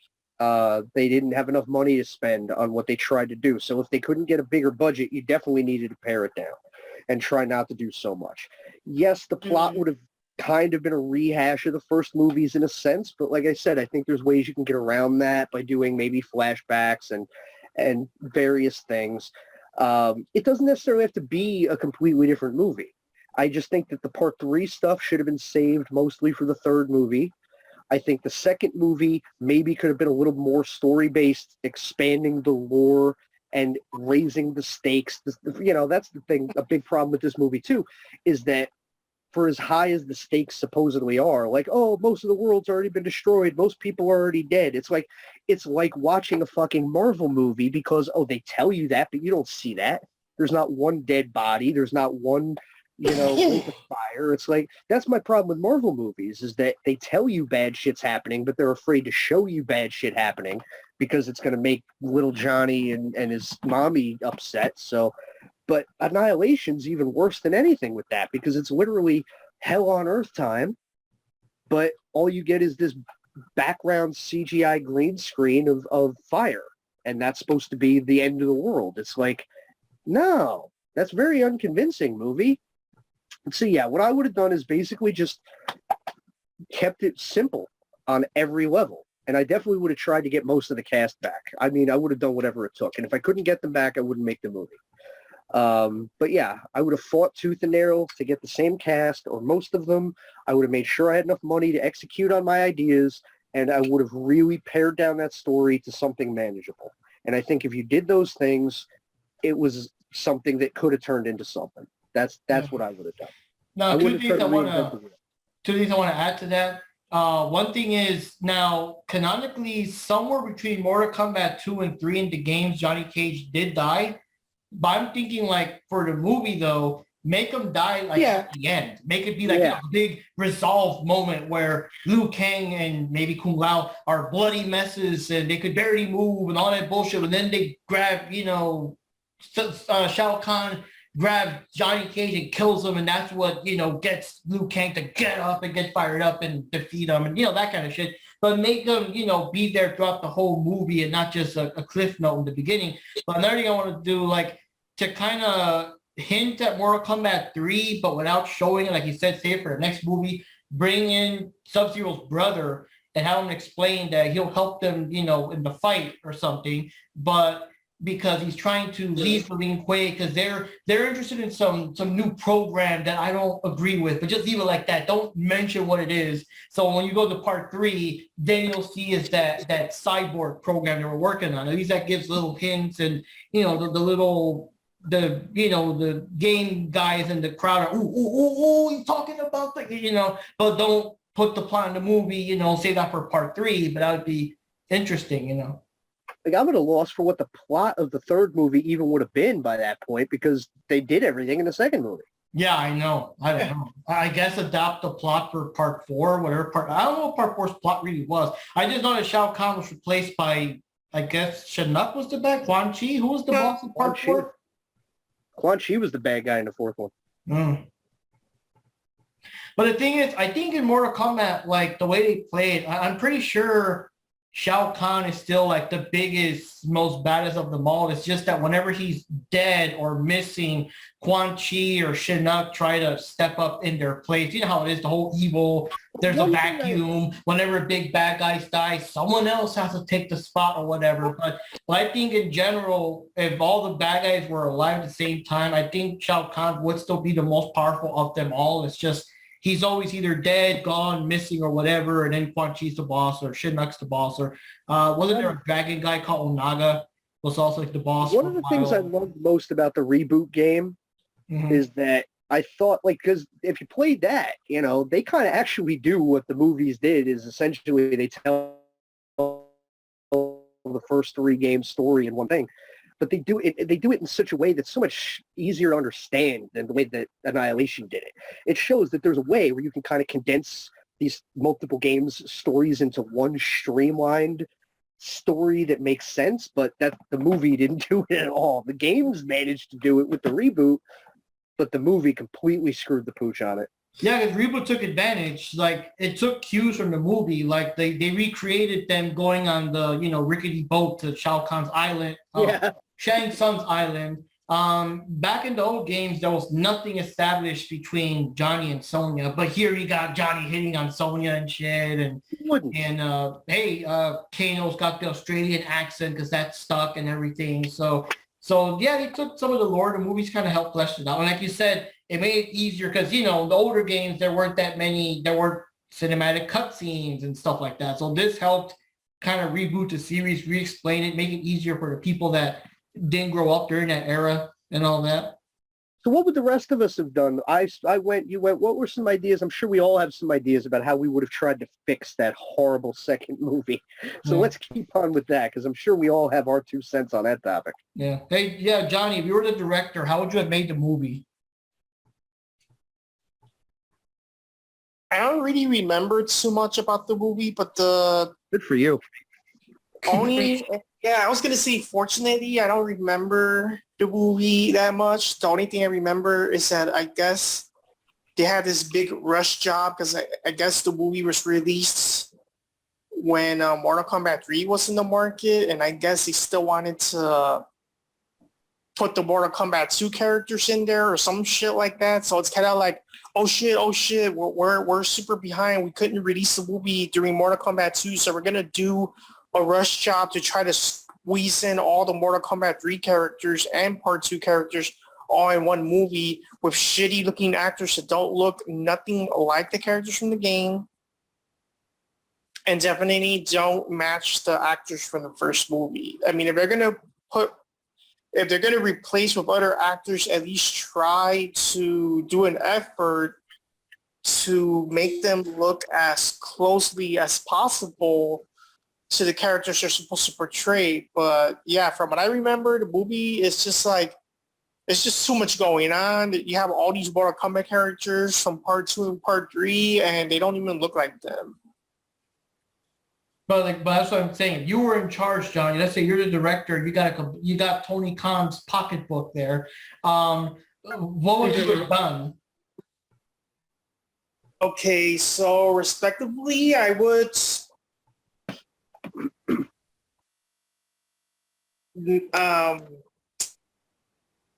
have made a proper Mortal Kombat 2 movie and a proper Mortal Kombat 3 movie, but not squeezing it all in one freaking combo movie, super turbo edition, you know? It was just so stuck. Basically, I would have just not made the movie at all. If it's going to be that much of an inconvenience, if it's going to be that much of a rush job, because it really looked like they were like, I don't know, on a deadline or whatever the situation is. It's like, I don't know, man. It's just, and you know, that's one thing I hate about, you know, just the movie industry in general, that they always have to have that one movie that just look like they're just doing it because, I guess, out of obligation. Oh, we just got to make this movie, whatever. Fuck it, who cares if it's shitty? We just make the movie, like, whatever. I would have bugged the fuck out of those actors. Like, I don't care. Name your price. We need you in the movie to make it, you know, continuity. Like, you guys, like you know, Christopher Lambert, like, dude, you killed it as Raiden. We need you back. Now, to be fair, I understand how somebody like Christopher Lambert might have been a hard get. I understand, even though, hey, well, he did do Highlander Part 2, which shows that he's not necessarily a man of taste. Sometimes he just wants to buy a swimming pool. But I could understand the movie. I could understand him not signing up for a Mortal Kombat sequel to a point. But, like, you know, Bridget Wilson not coming back, that's a huge red flag, because it's like, okay, what are some of her other credits? She had some. I thought she was doing something else at that time. Yeah, I think Happy Gilmore. I think that's the thing that got her out for this movie, fucking Happy Gilmore or some shit. And some Adam Sandler movie. That's what she did instead of doing the second Mortal Kombat. And Lyndon Ashby, like, has anybody seen him in anything else other than this movie? I've never seen any of those people. Seen Ashby? Lyndon Ashby, the guy that played Johnny Cage. Well, I heard. Why didn't they just get? I heard he did adult films. Lady of Culture. I don't even know where that Robin Shaw or Robin Show. I don't know if it's pronounced Shaw or Show, but sometimes the U just carries off the O sound. But that dude, the dude who plays Liu Kang, was Gen in the god-awful Legend of Chun-Li movie. So I at least know he wasn't that. But other than that, I'm not sure what his other film credits are. He was in a couple of Beverly Hills Ninja. He's actually part of Jackie Chan's stunt team. That I know. Yeah, he's done stuff. Show has done stuff. He's done okay for himself. Yeah. But as far as like American things, I know he was in Beverly Hills Ninja with Chris Farley. Which, I'm sorry, that was a better Mortal Kombat 2 than Mortal Kombat 2. I know one thing I would change. I was going to say something I would have changed for this film. First of all, I wouldn't have killed Shang Tsung in the first movie. Just so you have a proper Mortal Kombat 2, honestly. It just followed, each movie would have followed the game like it should have. But seeing as that was not the case for that Annihilation movie, first of all, I wouldn't have had Beast Wars graphics in there, and that's bad for Beast Machine. The Beast Wars look better than a feature film. Just saying. I would have, like you said, I wouldn't have killed Johnny off at the beginning. I would have built up to Mortal Kombat 3. To Mortal Kombat 3 stuff, like little subplots here and there, and got some of the characters, but not all of them. But like I said, Johnny would have died at the end, and then that could have jumped into it. I would have dropped the Shinnok crap altogether. What's name would not have had daddy issues, and I think Christopher Lambert didn't want to come back because he just said, no, I like the script for the first movie. I sacrificed my pay to be here. I am not sacrificing anything for this piece of crap. Just saying. And I like how Raiden's done with haircut. the second movie mostly. Like I said, I would have dropped a lot of the plots. Oh, his Billy Idol look? Yeah, okay. I love like Billy Idol Idol with me. Yep, that's mainly what I would have done. How about you, Panda? What would you have picked huh? Oh, no, go ahead. Go ahead. I was going to say something else. Oh, sorry. I was going to say something, everything like towards the end. You're supposed to do a trilogy. I still can't see what they could have made a trilogy of after screwing up that second movie. With the Sindel stuff. Maybe have another subordinate of Shao Kahn, or have Kintaro. They would have had Kintaro in the game. Damn it! If they would have had Kintaro in the movie anyway. Like, the more I'm thinking as like a boss too, like a mid. The more I'm thinking of it, like they could have saved the Sindel plot almost entirely for the third movie, but they could have planted seeds. Yes, that's where I was trying to go with that. Like, I'm thinking of what they could have done. Where I was going with that. Mark has a good point that if they did it straight to Mortal Kombat 2, the plot would have been thin. But, the more I think about it, the more I fall in love with the idea of if they had just done it like Godfather 2. And you got the present day plot, which is happening now, but then also half the movie could have been establishing, like do sequel prequel. That would have been a good idea. And that could have laid a lot of seeds for a third movie without having to do the whole thing in one shot like they did. The more I think about it, the more it feels like that's what they should have done.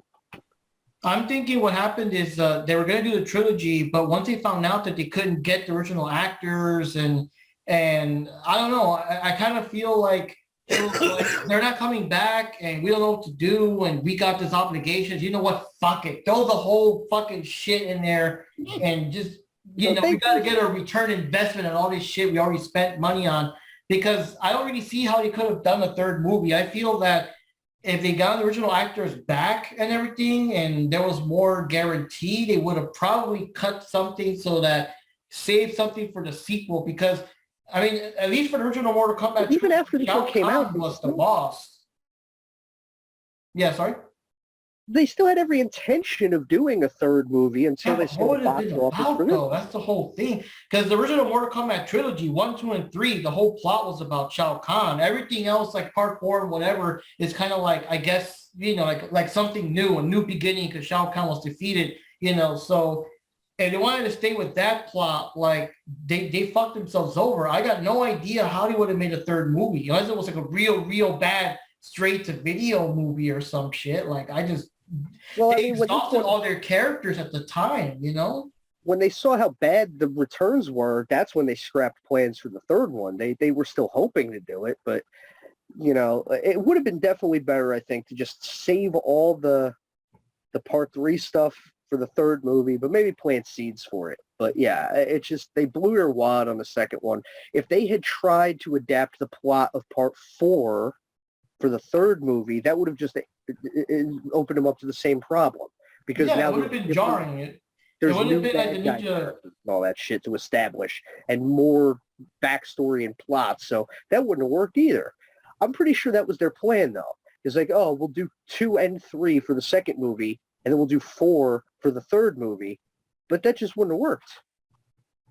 No, because it would have been like the Ninja Turtles movie, where the first 2 movies were about like the Foot and the Shredder, and it kind of had that in common. And then part 3, you're going through time fighting, that Walker guy. You know what I mean? Like part 2 would have sucked. Like Yeah. would have been a whole new story, and like you said, all the new plot threads and shit. And I don't know. It's connected. But what would Panda have done? Because he's got to have ideas on this. How would you have fixed this piece of shit movie if you had the power? And Tony Khan's wallet. So, number one, all right, so we know that the first one happens immediately after the second one happens immediately after the first one. So, we're not going to kill Johnny Cage at all. Sure, Shao Kahn comes through. He pops up with a undead Shang Tsung.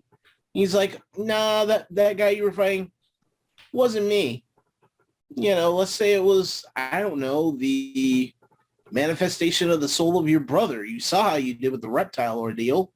So that could work. Some sort of plot device to keep Shang Tsung alive. Yep. Now, in the beginning, they get their ass beat. And they're just like, okay, this is going to be rougher than it was before. We got another tournament we got to prepare for. We're going to need some backup. Have the movie make it so that they actually have to do some actual shit. Like they actually got to find Jax. Maybe he's in the jungle working on a mission, or they actually have to find, worse yet, this could be a whole fight scene within itself. Have Liu Kang go and find Sub-Zero and try to make some peace with him after the fact that he killed his brother, and get him to align with the rest of those guys, or And then Kung Lao too, and this Kung Lao.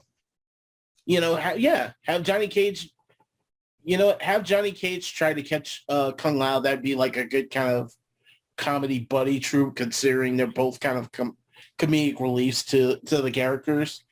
So, you do something like that. So while Shao Kahn's getting all his little baddies together, then, this side's getting the baddies together for part 2.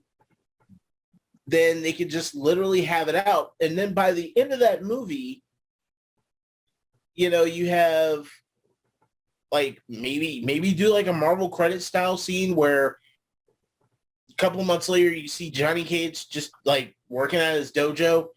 Next thing you know, you hear something blast through the wall.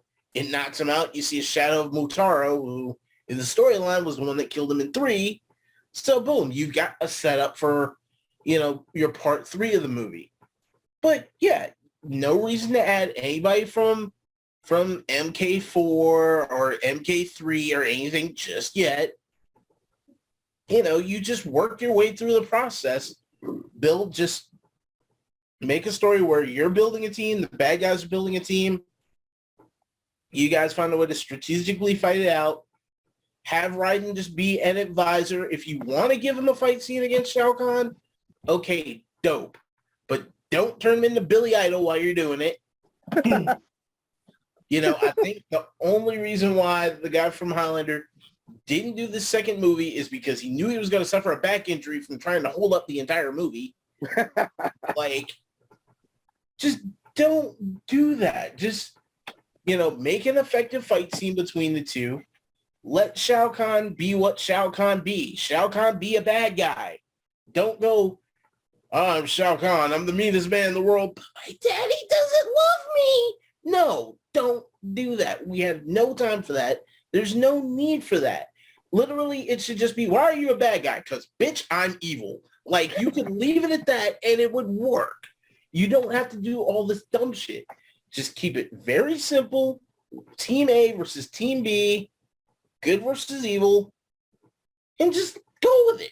Just leave it at that.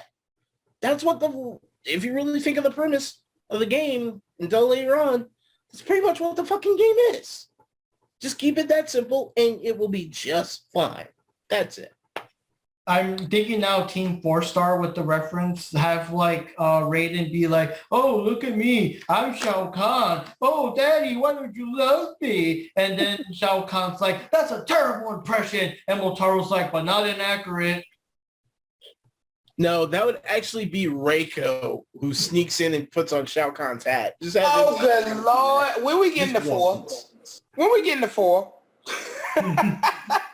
Oops. You know what? The only thing is, yeah, I forgot about that. That's the thing, though. The movies back then, I don't know if they would allow it or imply it off screen or some shit. But I forgot about Jack's arms. They could have done that, like, at least in my version, like the final battle, have Liu Kang knocked out or defeated some way, but not gratuitously, you know, have him kill Johnny Cage, have him rip off like Jax's arms so everyone looks like down, and like I said before, have Liu Kang look like fucking half dead. And then when he threatened to kill Sonya or something, like now it's her turn to die, that's when he like gets up and, you know, does the thing. But that's a good way to kind of tie that together. I think one thing to mention too is that the whole reason that Johnny Cage died and everything was part of the whole thing where the drama with the actor, you know, in the Bloodstorm ad or whatever. So that's when they got to kill him off between 2 and 3. That's what I said.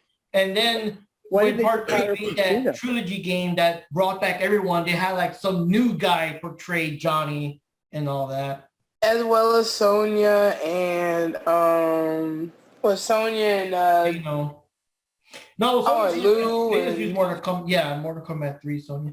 The one thing I remember, I think in either trilogy or Ultimate, because they all had their little plots. It was just that was a weird period for Mortal Kombat. I think, wasn't Johnny Cage's ending that he was temporarily alive during all that shit, and once he helped them, you know, save the world and everything got back to normal, since he was already dead, he just, I guess, just died again or whatever. Wait, crap! I just forgot what excuse they gave him to bring him back later. It was actually the other way around. What happened was once he got killed by Motaro, everything with all the realms were all fucked up. So the realm of the afterlife was even fucked up too. So he was just literally just a ghost, just kind of going, nah, nah, nah, nah, not really doing anything. And then when everything got back together, he managed to get back to his body and he came back to life. Which, I'm sorry, after I've been trampled by a man horse, like getting back in my body would kind of suck. Yeah. You're like, oh, let me get back in here. Oh, fuck. Oh, God. This is some FNAF stuff right there. One thing that reminded me of like Dragon Ball when Krillin died for the first time. They got the idea that let's preserve his body in a capsule or whatever, because if we don't, like, we're gonna revive him later, he's gonna be all like decomposed or some shit. So like let's preserve his body in like a little capsule thing. I do got to say one thing about the movie, and it's the only reason why I have any fond feelings at all for the movie's existence. There is one good thing that came of the entire disaster. Soundtrack? Name it, but the soundtrack in and of itself is almost worth the misery of the movie's existence. Soundtrack's a banger, as the kids say. Can't lie about that. You are very much correct, sir. Like, the soundtrack is a definite banger, and it's the only thing that I actually give it credit for. Ironically enough, I want to say I took that same $16 that I got from that movie theater and bought the soundtrack for this. There was some stuff on that record, man. Yeah. Not as good as the first one, in my opinion, but I mean, I definitely had I used to have all 3 CDs on in my changer, and I would just loop that shit for hours. The Mortal Kombat soundtrack, Annihilation soundtrack, and the Mortal Kombat soundtrack, which was just, you know, hey kids, do you like techno? Well, here's a whole but it sold, and it was good. I mean, you had KMFDM, you had Rammstein, you had some good remixes on there. You had the Megadeth remix of Almost Honest. You had a lot of good stuff on there. The one Fire, hey, that's always in my fucking head. Oh man, I used to fucking blast that shit. Oh man, So yeah, that was definitely. Do not regret buying the record. Regret even once. Do not regret buying the record at all. The record was hot. I still want my little $5 back that I used to go see the movie. I think that's how much it cost back then. And you know, it should have been a red flag when my cousin and I went to see the movie because we didn't see it opening weekend. We saw it like the second weekend. You know, we don't really read reviews or anything. We just knew, new Mortal Kombat movie. I like the first one. It's going to take place exactly where the other one left off. See, but I knew characters that were going to be in the film, but I didn't invest much time into finding out more about it. I can tell you, we got to the theater. We had our tickets. There are only like 4 other people in the theater. And that should have been a red flag. Was, you know, we were saying, well, maybe other people are showing up later. The lights go down.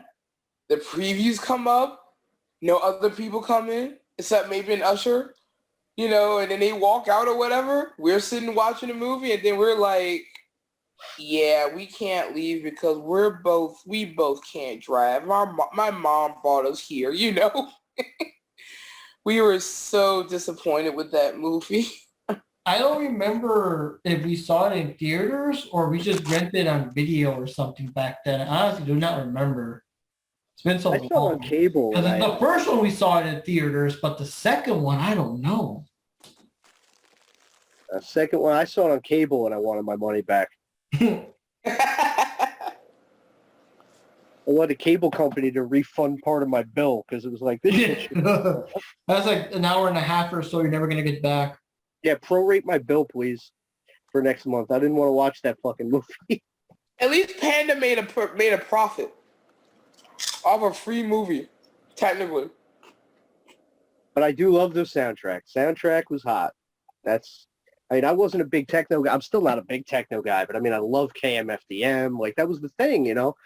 There's music that I was exposed to from the Mortal Kombat movies that I never listened to before, but I still listen to now. So I have to give credit to the movies for that, even though, you know, they fell short in a few ways. Second one very much fell short. But I mean, you know, in all things a silver lining, right? You know, we got a horrible movie with a fantastic, maybe even the most unbalanced, horrible movie, great soundtrack ever, because I'm trying to think of a fucking movie worse than that one with a better record to go with it, and I can't. I mean, I think it's just, you know, for as worthless as the movie is, that's how great the record is. It's like weird, right?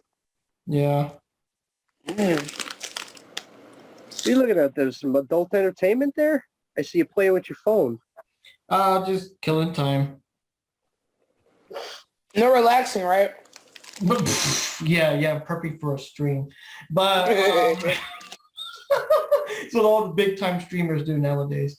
But nice. They're big time. Oh god.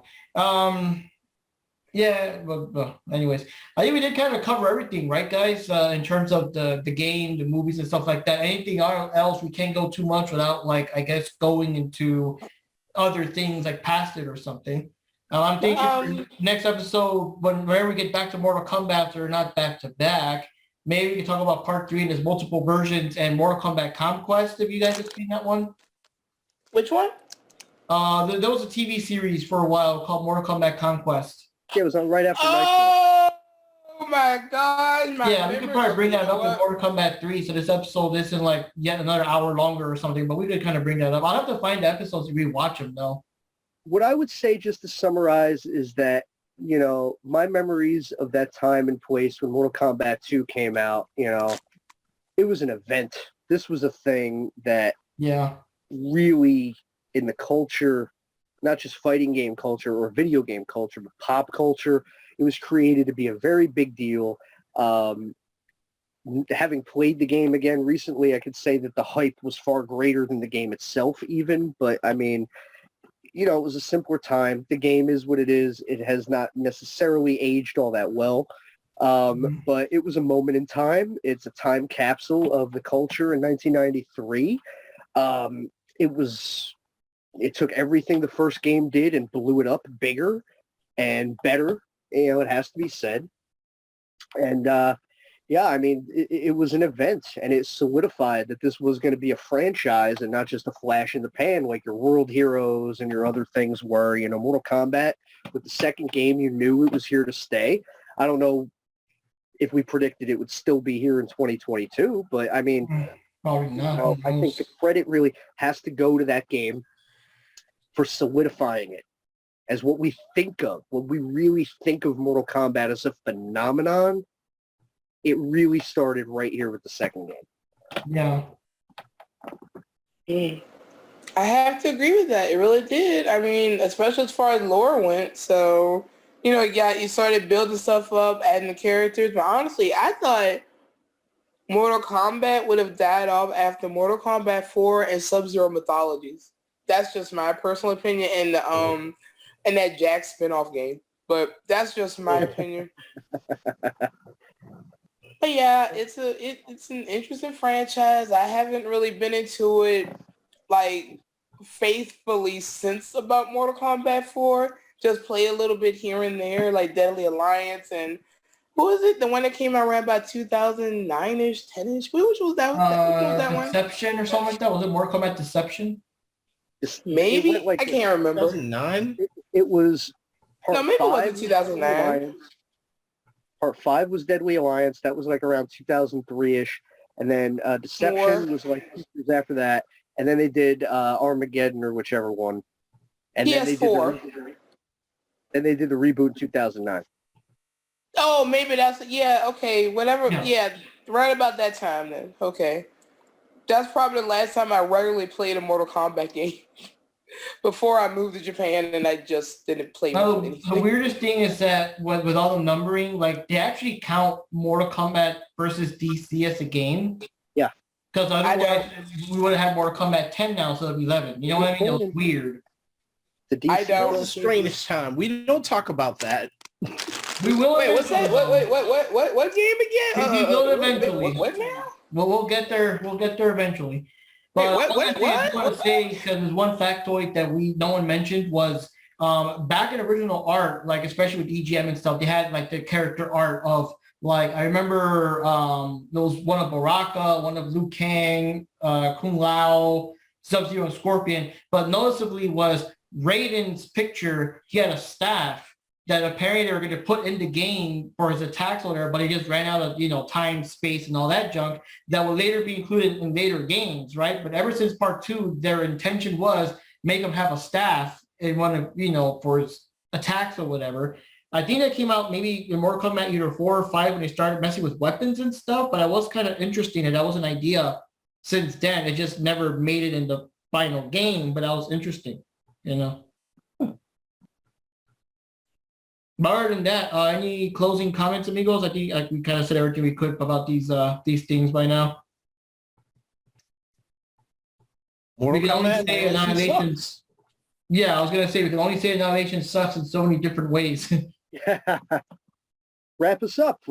Panda, what are your closing thoughts on this? Okay, so my closing thoughts on this. All right, Mortal Kombat 2. Still a little rough around the edges, but was definitely a trailblazer for the rest of the series. Like it started, to accidentally, mind you, with the whole Ermac thing, create more characters and more lore on accident than most people do intentionally. Like it actually put out a way for video games and even the fighting community to kind of look at it a bit more seriously, rather than just being some crazy one-offer with just a bunch of fatalities. Like you actually had to have some sort of skill to play, unless the AI was just messing with us. But yeah, like otherwise it did actually, kind of make itself into to me, it was the true starting point of when Mortal Kombat started turning itself into a massive entity. And, it's literally like, that's the beginning of it. And that's what I actually liked about that game. I have a closing thought. Is it okay? Okay. Mortal Kombat 2. I cannot think. I'm sorry. Mortal Kombat 2. Wow. 難しいですね。でも、面白いです。That is terrible Japanese. My brain isn't working right because I know there's a better way to say that. I Mortal understood. Kombat 2 is difficult but interesting and fun. But Mortal Kombat Annihilation, 大嫌い! That's all I have to say. I hate it and I still want my money back. Yeah, because remember, this is not like Video Game Masters or the Gamer Call Render. There are no subtitles here for the podcast listeners. You're gonna have to translate what you say that. Yeah, and I said that very wrong too. Cause I should have probably said muskashi. I can't figure how to say how I wanted to say it. Kute. Yeah, I know how I want to say it, but my brain isn't functioning. It's like it just went out of my head. I want to say it was interesting, difficult, and interesting. It's a huge pile of kuso desu.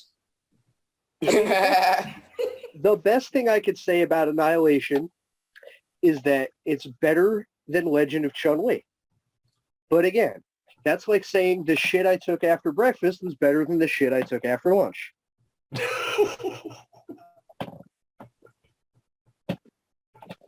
Like, again, that movie is a downright dumpster fire, and the only saving grace, and if no one else hears this, for future youngsters, don't go watch this movie. Just buy the soundtrack or download the soundtrack and leave it at that. Just leave it be. Or watch other people just review the movie and just go by that. That works for you, making fun of the movie and riffing on it, because that's the only thing you can do with this movie. That's right. I'm saving the Gen Zers triggering and PTSD that we had to go through for watching this movie. And the thing is, I sat through the whole movie in the theater. You left and got money for it. My cousin and I had to sit in that theater. Here's where I was dumb. 4 years later, I was bored and had nothing to do, and I sat through and watched the rest of the movie. Why did I do that? We appreciate donations for Wendy's and Ninja Panda's mental bills, therapy bills. Still in therapy. Johnny, closing thoughts. Mortal Kombat 2 and Mortal Kombat Annihilation. What do you got? Closing thoughts. Mortal Kombat 2 is still a good game. There's still areas of the game that could have been improved here and there. But I think that in terms of a sequel from a successful Mortal Kombat 1 game, I think they actually did a very good job in that aspect. And I think that the Mortal Kombat culture in that time, in its biggest heights, it was phenomenal. It was like a big phenomenon, and the ads were totally awesome. And I don't know, it's just the way they promoted Mortal Kombat 1 and Mortal Kombat 2. It's like the ads in certain aspects is even better than the game itself. It makes you want to play the game more and more. Now, in terms of that crappy-ass movie, which I have the fortune of not remembering a damn thing about the movie, but enough to know that the actors look crappy. They probably, a whole bunch of no-name actors. They don't look nothing like the characters from the movie, from the game, I'm sorry. And it's just like a big piece of crap. Like, what the hell? Why did they do this? It's like, why are they messing up something so good like Mortal Kombat? Why did they fuck that shit up? Like it's just like, what the fuck is going on here? So, yeah, it's just a horrible movie, and it's just the movie is so bad that I don't think a lot of people nowadays even remember that movie unless you're a super duper hardcore, Mortal Kombat fan. But I don't think the today's generation really know nothing about that movie. And yeah, they're better off not knowing about that movie. That's an embarrassing time period of our lifetime to have watched that piece of shit of a movie. Language, Johnny, my God. I love when he comes alive. But, you really, to put a cap on what you said there, the theme for the listeners out there in internet land, the reason we're doing this episode the way we are is because the theme is sequels. You've got Mortal Kombat 2 the game and Mortal Kombat 2 the movie, right? Today's story is a story of, in a game scenario and a movie scenario, somebody looked at a Mortal Kombat product and they had the same idea. Let's do it bigger and better this time than we did it last time, because that was the crux of the attempt. Mortal Kombat 2 the game, Mortal Kombat Annihilation the movie. Everybody went into it with the same idea of let's do everything bigger and better than we did last time. And in one case, they did it completely right. And in the other case, the other Mortal Kombat 2, that being the movie, they did it completely wrong. So again, I'm big on themes and parallels and this and that. So that's what we're doing here today, is we're illustrating how you can have the same basic fundamental concept. Let's just do what we did last time, but bigger. And in one case, you spin straw into gold, and in the other, you spin straw into fucking diarrhea somehow. I don't even know how that's chemically possible. But that's what you got. Basically, there's no problem with going bigger and better. It's just there's ways to do it and ways not to do it. And the game and the movie give the example. The game did bigger and better in every level than the first game. The movie, they tried to do bigger and better, and they ended up with garbage. It's resource management. It's attention to detail. It's level of care. There's so many lessons to be learned from studying why Mortal Kombat 2, the game, succeeded and the movie failed, despite the initial idea of do it bigger and more. That was the attempt. But, it's like my man Billy the Kid said in my favorite movie of all time, Young Guns. There's many a slip twixt a cup and a lip. You can have all the best intentions in the world, but a lot can go wrong between what you think is going to happen and then when you actually get there. And that's what they found out the hard way. Yeah. And as we all should know, for film students out there, film schools, film colleges, all that, this Mortal Kombat Annihilation should be shown to your students so they can learn what not to do with a movie. Yeah, Mortal Kombat Annihilation, Legend of Chun-Li, and The Room. Masterclass on do not do.